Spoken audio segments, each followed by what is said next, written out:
You could have potato aim and still dominate lobbies. How? Glad you asked. Allow me to introduce you to your new best friends, the SQUIDs. Namor isn't just great because he's easy to learn. The real reason I think everyone should master him is his utility for defense and his ability to fill a role that most players struggle with: flank shutdown. Being able to confidently swap to Namor when needed can be a game changer, especially when facing aggressive flankers. He's perfect for shutting down those pesky enemies trying to disrupt your backline. Whether it's a slippery Spider-Man, a tickle monster Black Panther, a hit-and run Star-Lord, or any other flank-heavy characters like Iron Fist, Psylocke, the list goes on, Namor is your go-to counter. If you're new here, my name's Needles. I post daily Rivals content from character guides to updates and even how to get free skins. Subscribe for more and let's get straight into the video. Let's start by breaking down his kit. Namor is a ranged duelist, and his kit consists of his primary attack, Trident of Neptune, his secondary attack, Wrath of the Seven Seas, his E ability, Aquatic Dominion, or as I like to call them, the SQUIDs, his shift ability, Blessing of the Deep, and his ultimate, Horn of Proteus. Proteus? I don't know how to pronounce that. He also has a team-up ability with Luna Snow called Frozen Spawn, and this is where the real magic happens. We'll dive into that later. His primary fire launches projectile tridents that have 0 damage fall off, meaning you can, and in some situations should, just be spamming them down choke points.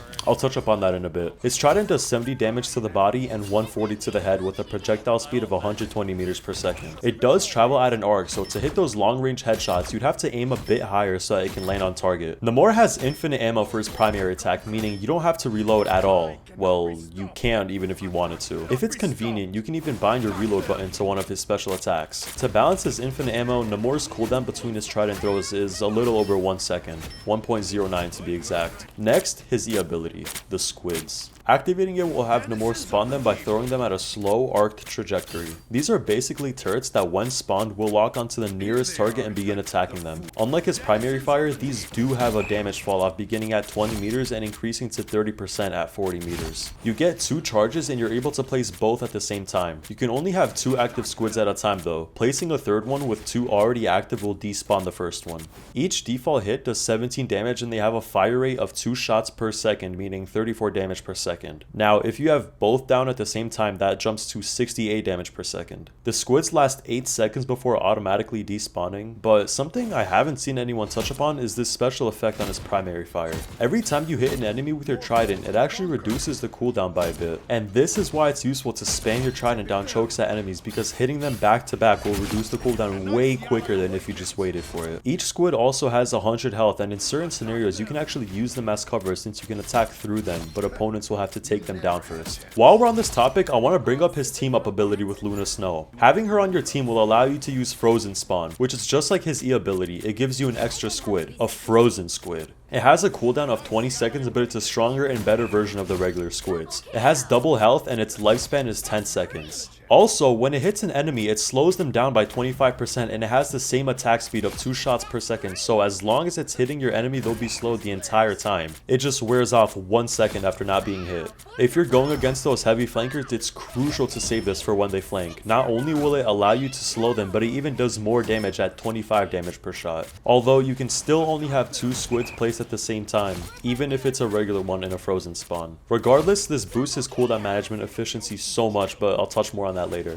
Moving on to his secondary attack. It moves just like his primary fire and it does 60 splash damage in an area of 3 meters. But when you hit an enemy with it, it'll cause the SQUIDs to focus that enemy and shoot at them in a berserk state. This speeds up their attacks to 5 shots per second at 11 damage a shot, meaning 55 damage a second. And if you have 2 SQUIDs down, that's 110 damage per second. It only lasts 2 seconds, but that's 220 damage in 2 seconds on top of the initial 60 damage from the secondary attack. And if one of them is the frozen SQUID, it does 80 damage per second. You can see how this would quickly wipe out a flanker or a support you're trying to focus. Now onto one of the strongest self-defense abilities. His shift will launch you upwards and put you in the shield bubble, and you're literally invincible for the 3 seconds it lasts. If you use this ability correctly, it lets you defy death even at the worst moments. If you hear any ultimate that's coming to wipe you, as long as you hit this at the right time, you'll get a chance to relocate and reset if needed. Your healers can still heal you through it, but no incoming damage can get to you. The only tricky part is the 15-second cooldown, which we'll get into soon. Finally, his ultimate. I'm not even sure what he really does. He kind of just throws a giant fish at this radius, but anyways, let's get into the details.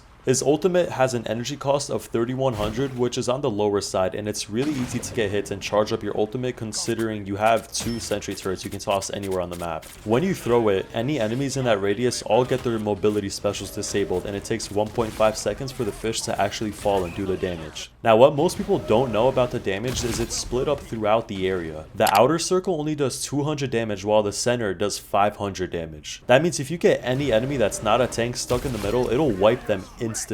So if you're pairing it with Groot's ultimate, for example, you want to make sure you have all the enemies inside that center circle. Now that you understand his abilities, let's talk about how to actually use them to dominate fights. After setting your squids up, you essentially want to get a quick kill on the enemy's backline, or at least get them low enough, forcing them to pop valuable abilities, leaving them vulnerable for the rest of the fight. If you're fighting super close range, you'll want to melee in between each trident throw to get the extra damage in during that 1-second cooldown for your primary fire. There are some combos that can help you eliminate lower health characters even quicker. Headshot, melee, secondary fire is the fastest way to kill any 250 health character. As Namor, it's the only attack pattern that ends with no animation cooldown, so you can execute it quickly. In game, it's important to know that if you hit that first headshot on a nearby enemy, that you can quickly melee and use your secondary attack to instantly eliminate them if they are under 250 health. But if you're trying the combo and hit a body shot instead of a headshot, you can still execute the rest of the combo, which will leave them super low. Having a squid deployed or any useful teammates will help this be more effective. If your secondary attack is on a cooldown in your close range, you can use headshot melee, body shot melee, which will also instantly wipe out any 250 health character. And yes, obviously if you can hit that headshot twice, it would do more damage, but it's easier to aim for the body shot on these smaller characters, and it's enough damage to quickly kill them if they have 250 health. With all these attacks, you'll mainly want to focus the enemy support. The combos work best on eliminating the 250 health supports shown at the top, opposed to the rest of the healers at the bottom who have more health. When it comes to the squids, ideally you always want to have 2 out of 2 squids deployed. What you don't want to do is toss both right into the battlefield at the start of any fight, allowing any enemy hit scans to take them down instantly and leaving you squidless. Position them in a way where they are blocked from enemy hit scans but still have line of sights on whatever choke or objective you're playing. It's important they also have coverage for your backline, and what I like to do is toss them a little higher, that way it can shoot over most cover if any enemy flankers come around. Usually, I'd say don't randomly spam attacks into the enemies from afar if you know you're not securing a kill, because you'd only be charging the enemy's support ults. With Namor, it's a different story, and you should be constantly chucking that trident into the enemies. Like I said earlier, hitting an enemy slightly reduces that squid cooldown, and if you can land some shots back to back, you'll be able to recycle through your squids way quicker. With the Luna Snow team-up ability, this gets even better. Throwing a third, stronger squid into his kit is honestly so valuable for Namor, which is why I always choose him if you have a Luna on your team. Also, with the trident doing 140 critical damage, once you get used to its projectile movement, you should always aim at head level when spamming it down choice, because one hit could be all it takes to finish off a damaged support. Pairing that with your secondary attack and even the squids can help you clean up the backline faster than you think.